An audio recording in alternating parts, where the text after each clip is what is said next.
Today's truckers have a lot on their mind. Redneckanize was founded by truckers to help truckers and others handle life on the road better.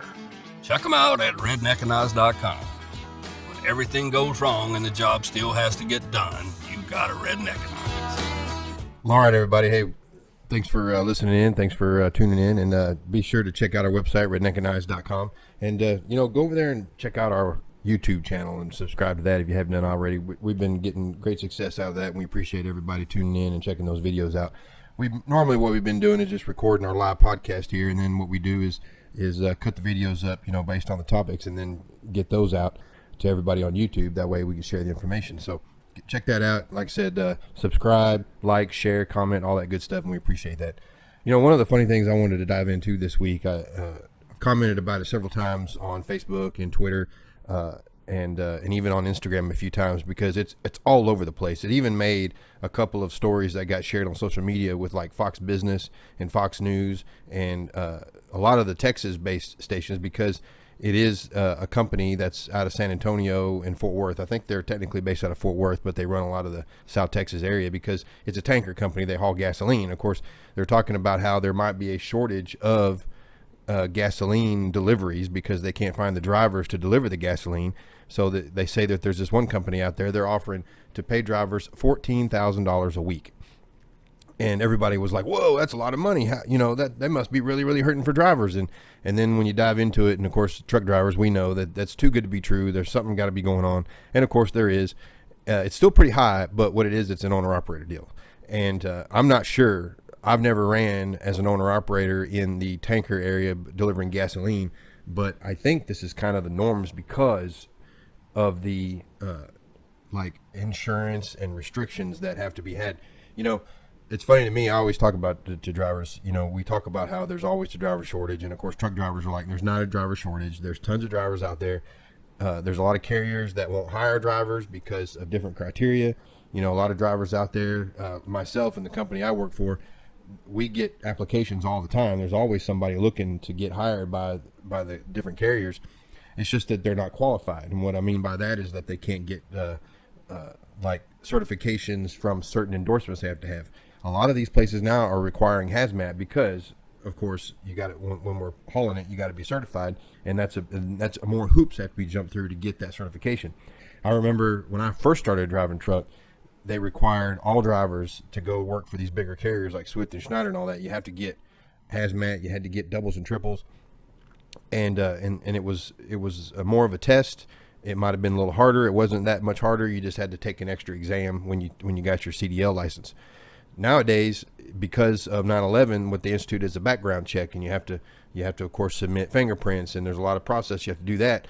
A lot of people don't like that. They don't like being fingerprinted and all that stuff, and having the government knowing everything about that. So that's a lot of different things have to be entailed that. But also, if you have any type of criminal history in the past, then you're not going to get qualified to do that stuff. And even if you do, the carriers or insurance companies won't insure you. So there's a lot of issues with that. But when they're talking about paying a lot of money like that, it's because they're hurting for drivers because they can't get drivers that are qualified. So because the job requires a more qualified person that has to get certified to haul hazmat, that has to be able to have a clean driving record, the pay is going to have to go up. And we say this all the time as truck drivers. The pay has to go up if you want the better drivers, if you want a higher quality of drivers. The problem is that the federal government, they don't really keep that good of a track of the requirements of drivers. They have laws and rules and restrictions, but as far as training and testing standards, it's really easy to get a CDL. It's really easy. It's not that hard at all. In fact, some states, you don't even have to pull a trailer to get a CDL. You go in there and pull a straight truck as long as the truck is over a certain weight and over a certain length. They don't even have a combination requirement where you have to pull a trailer with a truck, and that's different. So, that kind of thing.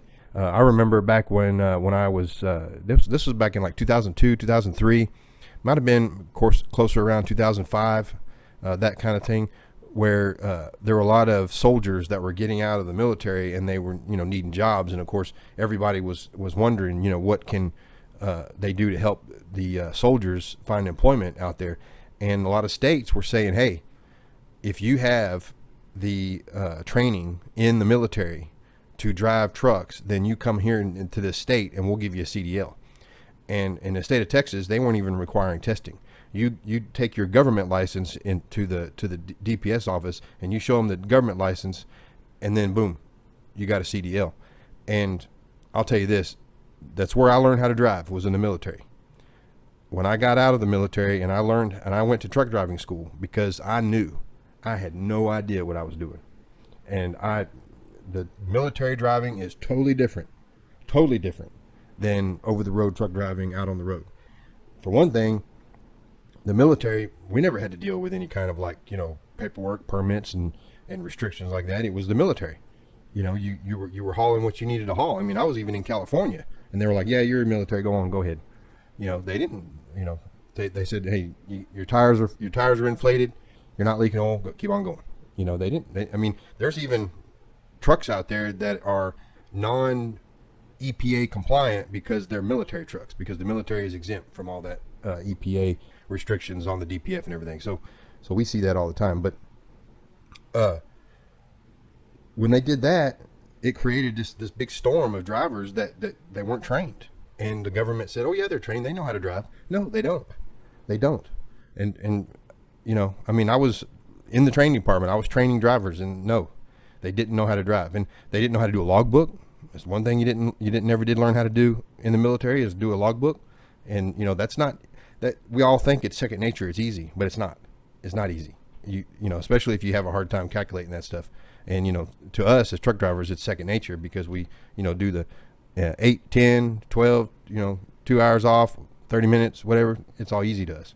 But some people, it takes time to learn, and that's the kind of thing. So to me, I just think that when they talk about wanting really good drivers to get paid well, they're gonna have to start paying them really, really well, because they're looking for all these drivers, is what they're doing. They're looking for drivers that can get qualified, and that's what it is. And I get off on all that because it's like it's what there's a lot of issues around and what it is that the government doesn't keep that well of a track of it. The government doesn't keep a good standard of training. They don't keep a good standard of maintaining that training. It's up to the carriers. It's up to the driver.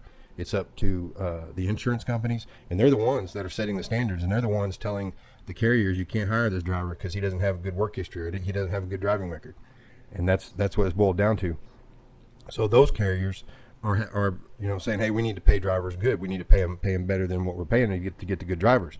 And then they're going to go into their customers saying, you got to pay more money. Well, then some customers, now not all of them, but some, and I would say probably a minority of them. The majority of the customers are out there saying, I'll pay a higher dollar amount to get safer drivers and my products delivered on time and not damaged. Now, a lot of them out there saying, put it in the truck, let's go. Who's going to do it cheapest? And the problem is there are carriers out there. There are drivers out there who just want to get it done. They want to load it up in the trailer. It doesn't matter when it gets there. It doesn't matter how it gets there. They just want to get it done. Just get it done. And there's a lot of carriers out there. I would say, more than you can count. But it's not that high of a percentage. I would say it's probably about 40% of the carriers out there. They don't care. They don't care if the laws get obeyed or not obeyed. That's not their problem. They are shippers. They are product producers. They are not They are not in the transportation business, so they don't care. They have no concern of it. There are several places, you see it all the time. We go into a manufacturer or a factory or a plant or something, and what they do is they have an entirely different company handling their logistics services. So the company that's producing the products, they have no knowledge of what goes on and all. And it's all in the same. What they did is they said, hey, you come in here, sit in these offices that we have on our property, and you handle all of our shipping and receiving. And they don't want to deal with it. They just don't want to mess with it, because they don't want the headaches that they have to deal with communicating with the carriers and communicating with the government based off the requirements for, handling the freight and handling the laws when it comes to drivers and all that. A lot of them, they don't even care. Everybody knows when you go to Ozarka, and I'm calling them out because they're the ones that do it. They've got to know. What they do is they know exactly how much freight they can put on a trailer and still be legal. They know it to a T. That the majority of the trucks with trailers empty weigh this amount of money, this amount of weight. Well, if we can reduce, or if we can just make sure that it's always this amount, then it'll always get by. So when a driver comes in and his truck is heavier, maybe because it's a bigger truck, it's got more stuff, it's got more, chicken lights, chrome, whatever you want to do. Those are the guys that come in and say, well, I'm overweight. And Ozarka says, tough. That's what they say. Tough. They don't want it. They don't care. And what they do is they force the driver not to take the load. The driver says, okay, you got to unload it, then I can't take it. So what happens is that that they have to unload it, and then the driver might get charged an extra amount of money for that, or the driver loses out on the load, the money, everything. Might even have to pay to get the load taken off of him, that kind of stuff. So, they don't want to work with the driver at all. They just say, nope, that's what it is. That's what it's set at, so they want to keep doing that. Then, what's going to happen is that the owner operators, they're going to get pushed out. They're going to get pushed away. And, if you're an owner operator and you got a bigger truck, then not to go into Ozarka because, unless you could scale it out. So and that's the thing, they don't care. So, but like I said, the driver shortage is not driver numbers.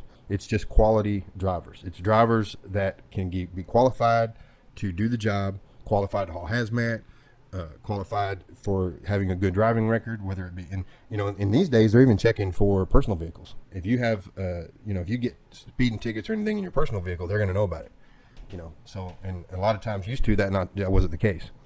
So it's not a driver shortage as far as number of people. It is driver shortage as quality drivers. There's a lot of carriers in a lot of these reports, a lot of these news articles, the carriers will say, I got tons of applicants. I got tons of people applying. They won't hire them. I can't get them hired. The insurance company won't approve them. I look them up and they got bad work history or whatever. And anybody out there, like I say, if you're a truck driver, you know what I'm talking about. There are a lot of truck drivers out there. And like I said, we are our own worst enemy. Just like Greg says all the time here at Redneckanize. We are our own worst enemy because there are drivers out there. They might come into work on Monday. They might come to work on Tuesday, and they might be a little late on Wednesday. And you might not see them on Thursday, and you might not see them till noon on Friday. You never know because drivers are flaky like that. And that's one thing that, what? If the carrier is going to pay you, if you want good money, you're going to have to be reliable. And that's one thing. There's just a lot of drivers out there that are not reliable. They're not.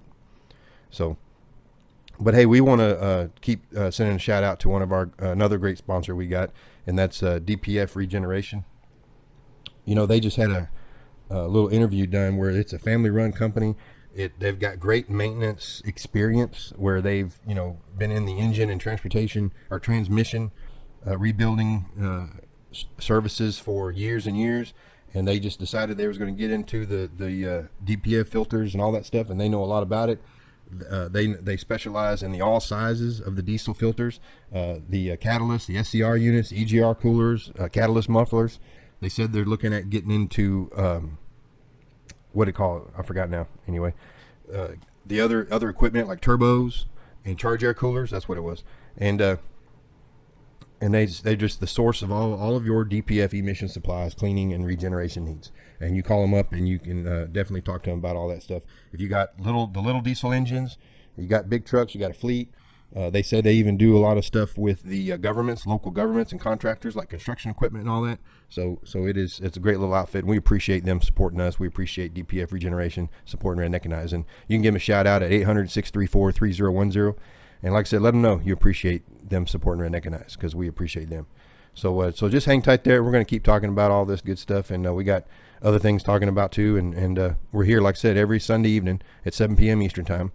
You can call in at 516-387-1733 and be part of the conversation. Just hit 1. Be sure to check out our website at redneckanize.com. And don't forget to click on our YouTube channel and subscribe. And then, of course, comment, like, share our videos. We appreciate that. And we'll just hang it tight here. And everybody keep having a good evening.